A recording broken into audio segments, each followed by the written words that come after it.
section number 4 is titled Audience Connection, Building a Loyal Tribe.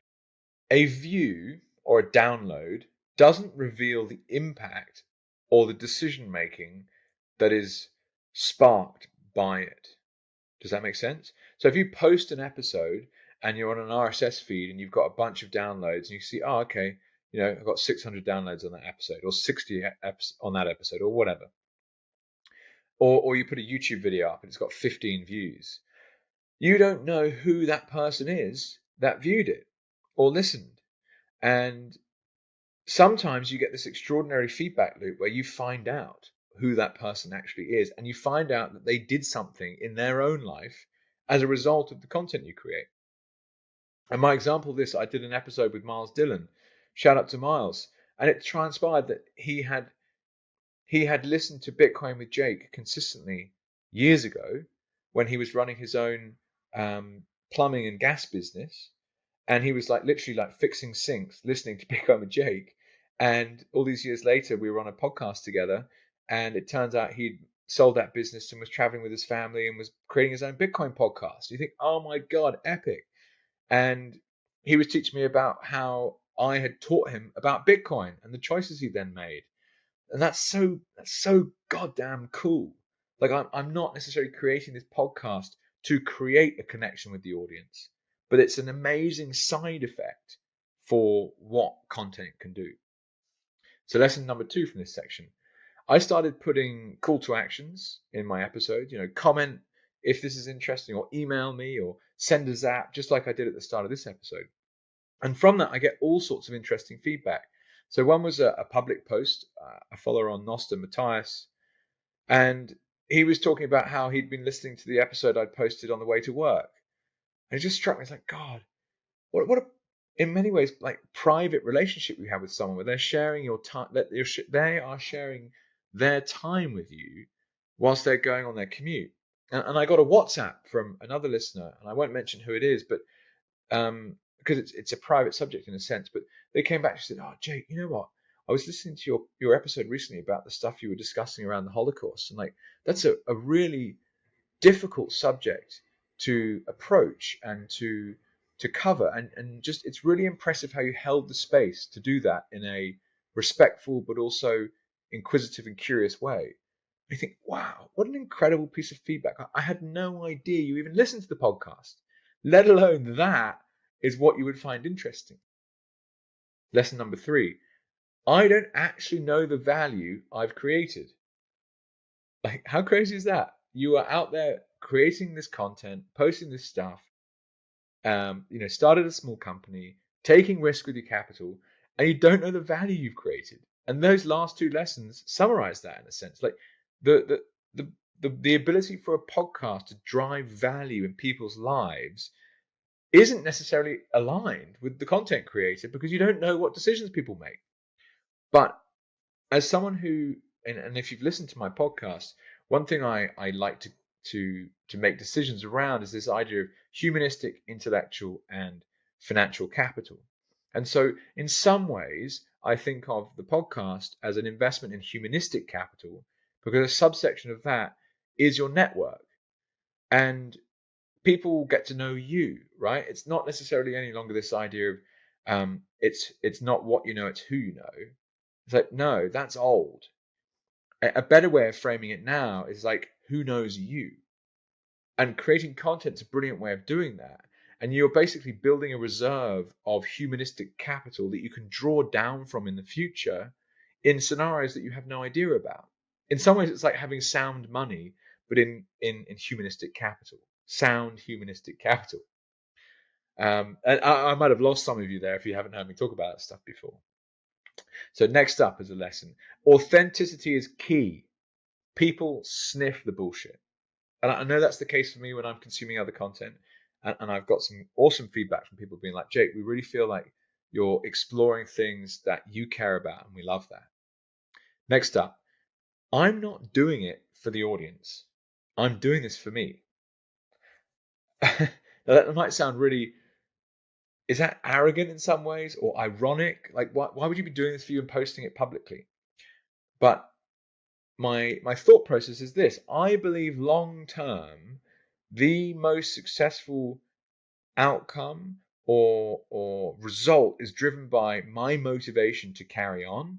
And the only way that I'm going to carry on long term is if I do what I find interesting. Like having this perfect avatar who's 37 years old, white male, who's interested in investing, and they really want this type of content. Well, A, that's me already, but B, I'll get bored making stuff for other people. Make it for what I find interesting. And that's why even in just the last 10 episodes, you would have heard me covering all sorts of very different subjects, like looking at Austrian economics, looking at how I healed my eyesight, like all these different niche things. And it's because I find them interesting. And funny enough, that resonates with other people. Next up, Noster. This has been a huge lesson and will be my focus going forward. I have managed to get 50% of the attention, shall we say, or views that YouTube has achieved in the same period of time on Noster. So my YouTube channel is at about 95,000 views all time, and my Noster.build profile tells me I've got 40,000 unique views. I mean, that's amazing traction on a protocol, as we know, that apparently doesn't have any users, right? And what Nostr is to me long term is the best long term allocation of capital because it's a protocol and not a platform. So you cannot be deplatformed. So anyone that's putting time, effort, and resources into Twitter, into YouTube, into Instagram, you could be rug pulled tomorrow, or you could be shadow banned, or some other form of, stealth attack. And it's that phrase like, you can have freedom of speech, but you don't get freedom of reach. And basically, Nostr flips that on its head, right? And this isn't an episode about how amazing Nostr is, but this has been a big lesson. It's like, okay, you're out there in the media space pumping out this content.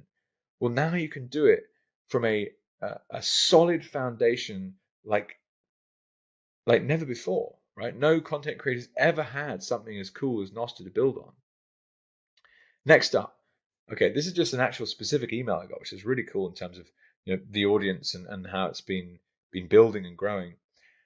This is in relation to the podcast, so give me some feedback. It's not pure money and financial blah blah. There is a search for meaning behind your inquiries and in your conversations, and is really refreshing and resonates something with me. Wow. And this is an email from someone I never met before. This is unbelievably inspiring and is an incredible lesson.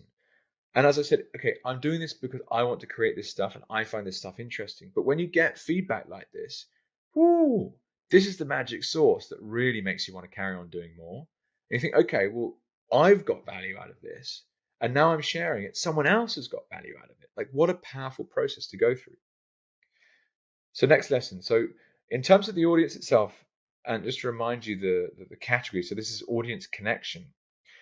It's useful as feedback for inspiration on other episodes.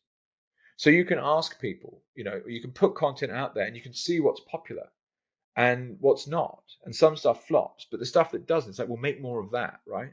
Or you can run polls and things like that. It's like, what do you want? Really simple lesson, but an effective one. Lesson 9 for this section. It's got me thinking about next steps. And I've never done this before, right? But what would it look like to build some kind of community around the podcast?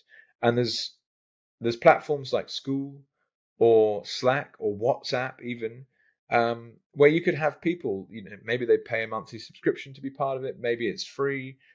I don't know how to build it, but it's really like, oh, cool. Well, that's quite inspirational. If people are getting value from my podcast, then why wouldn't they get value from a community?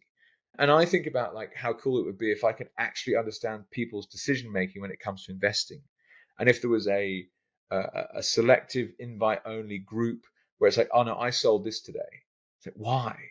And so a phrase you may have heard me talk about is ask a man what he owns, not what he thinks. So I want to know exactly what you're actually buying and selling and what you own. I don't care at all what you think. And maybe that's something you could do through a community.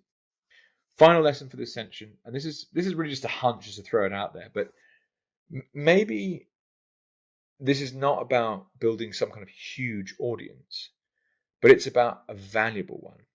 And flipping the script on the ad model or the attention model And so instead of being able to say, I've got this many gazillion viewers and this many gazillion followers, and therefore you're going to have to pay me to sell your product to my audience, it's about delivering something different.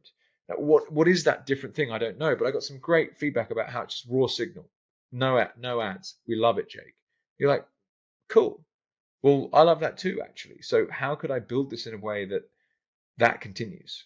And I'm like, oh, what's the lesson in that? I don't know, but it's inspiring, right? It's a hunch.